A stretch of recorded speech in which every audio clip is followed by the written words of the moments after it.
Heat watch is this overarching collection of temperatures and measuring the urban heat island effect, right? And so our specific campaign, we partnered with VFIC, which is Virginia Foundation of Independent Colleges, and a company called CAPA. And so what we did with VFIC is take to the best of my knowledge, the largest one-day temperature measurement that has ever been done, because we did the entire state. It was, I think it was 11 other colleges, and then CAPA is partnered with, I think, 11 other cities across the country. What we are doing is measuring the urban heat island effect, which is essentially this idea that man-made materials like asphalt, concrete, that kind of stuff is going to trap and absorb heat a lot better than, let's say, your green spaces, right?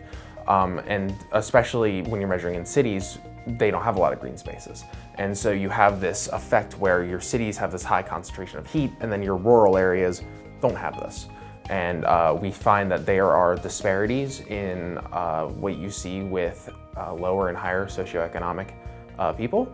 And so what we're planning to do is, once we have all of our data cleaned up, we are planning to work with these local leaders to plan the city better so it can be more equitable, more fair, and just a healthier environment for our citizens. Think of a thermometer with a GPS attached to it, you know? So we would attach it to the passenger window of the car, and there's literally, you just flip a switch to the left and it's a little green light that'll blink, and that's the GPS trying to lock it onto your location. Once it turns solid green, it's locked, and it'll track the people as they drive through their routes. It takes temperature readings once a second, and so we're getting like thousands and thousands of readings because it's an hour drive. And literally it just takes temperature like a thermometer. It measures temperature and humidity.